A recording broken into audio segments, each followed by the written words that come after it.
que tiene el cerebro humano que nos hace más inteligentes que otras especies. Los seres humanos no tienen rival en el área de la cognición. Después de todo, ninguna otra especie ha enviado sondas a otros planetas, producido vacunas que salvan vidas o creado poesía.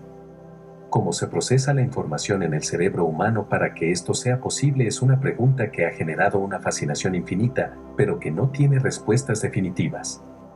Nuestra comprensión de la función cerebral ha cambiado a lo largo de los años. Pero los modelos teóricos actuales describen el cerebro como un sistema de procesamiento de información distribuido. Esto significa que tiene distintos componentes que están estrechamente interconectados a través del cableado del cerebro. Para interactuar entre sí, las regiones intercambian información a través de un sistema de señales de entrada y salida. Sin embargo, esto es solo una pequeña parte de un panorama más complejo.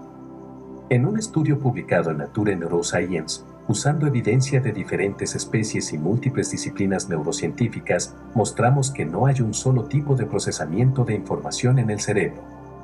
La forma en que se procesa la información también difiere entre los humanos y otros primates, lo que puede explicar por qué las capacidades cognitivas de nuestra especie son tan superiores. Tomamos prestados conceptos de lo que se conoce como el marco matemático de la teoría de la información, el estudio de la medición, el almacenamiento y la comunicación de información digital, que es crucial para tecnologías como Internet y la inteligencia artificial, para rastrear cómo el cerebro procesa la información. Encontramos que las diferentes regiones del cerebro, de hecho, usan diferentes estrategias para interactuar entre sí. Algunas regiones del cerebro intercambian información con otras de una manera muy estereotipada, utilizando entradas y salidas. Esto asegura que las señales se transmitan de manera reproducible y confiable. Este es el caso de las áreas que están especializadas en funciones sensoriales y motoras, como el procesamiento de información sonora, visual y de movimiento. Piensa en los ojos, por ejemplo, que envían señales a la parte posterior del cerebro para su procesamiento. La mayoría de la información que se envía está duplicada, siendo proporcionada por cada ojo. La mitad de esta información, en otras palabras, no es necesaria. Así que llamamos a este tipo de procesamiento de información de entrada-salida redundante. Pero la redundancia proporciona solidez y fiabilidad, es lo que nos permite seguir viendo con un solo ojo. Esta capacidad es esencial para la supervivencia.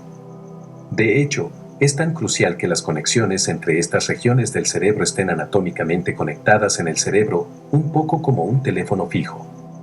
Sin embargo, no toda la información proporcionada por los ojos es redundante.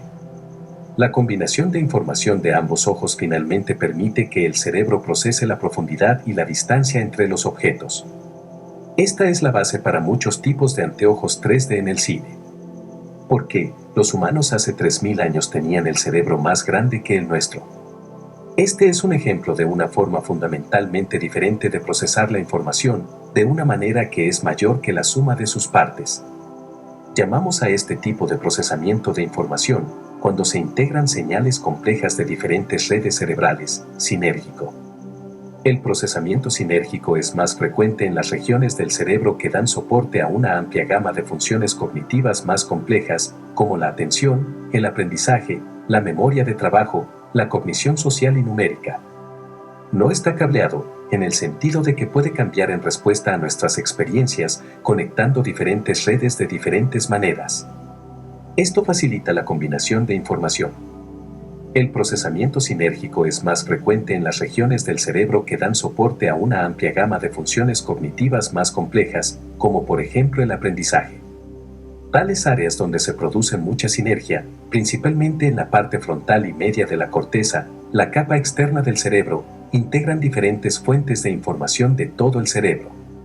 Por lo tanto, están más amplia y eficientemente conectadas con el resto del cerebro que las regiones que se ocupan de la información sensorial primaria y relacionada con el movimiento. Las áreas de alta sinergia que dan soporte a la integración de la información también suelen tener mucha sinapsis, las conexiones microscópicas que permiten que las células nerviosas se comuniquen. ¿Es la sinergia lo que nos hace especiales? Queríamos saber si esta capacidad de acumular y generar información a través de redes complejas en el cerebro es diferente entre los humanos y otros primates, que son parientes cercanos de los nuestros en términos evolutivos. Para averiguarlo, observamos datos de imágenes cerebrales y análisis genéticos de diferentes especies. Descubrimos que las interacciones sinérgicas representan una mayor proporción del flujo de información total en el cerebro humano que en los cerebros de los monos macacos. Por el contrario, los cerebros de ambas especies son iguales en términos de cuánto dependen de la información redundante. ¿Por qué hacer ejercicio evita que el cerebro encoja? Sin embargo, también observamos específicamente la corteza prefrontal, un área en la parte frontal del cerebro que respalda un funcionamiento cognitivo más avanzado. En los macacos, el procesamiento de información redundante es más frecuente en esta región, mientras que en los humanos es un área de gran sinergia. La corteza prefrontal también ha experimentado una expansión significativa con la evolución. Cuando examinamos los datos de los cerebros de los chimpancés, descubrimos que cuanto más se había expandido una región del cerebro humano durante la evolución en tamaño en relación con su contraparte en el chimpancé, más dependía esta región de la sinergia. También estudiamos análisis genéticos de donantes humanos. Esto mostró que las regiones del cerebro asociadas con el procesamiento de información sinérgica tienen más probabilidades de expresar genes que son exclusivamente humanos y están relacionados con el desarrollo y la función del cerebro, como la inteligencia. Esto nos llevó a la conclusión de que el tejido cerebral humano adicional, adquirido como resultado de la evolución, puede dedicarse principalmente a la sinergia. El tejido cerebral humano adicional, adquirido como resultado de la evolución, puede dedicarse principalmente a la sinergia. A su vez, es tentador especular que las ventajas de una mayor sinergia pueden, en parte, explicar las capacidades cognitivas adicionales de nuestra especie. La sinergia puede agregar una pieza importante al rompecabezas de la evolución del cerebro humano que antes faltaba. En última instancia, nuestro trabajo revela cómo el cerebro humano navega entre la confiabilidad y la integración de la información. Necesitamos ambas.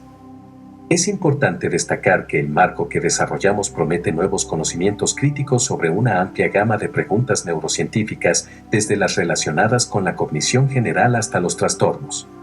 Si te gustó el video, dale a me gusta, activa la campanita y suscríbete.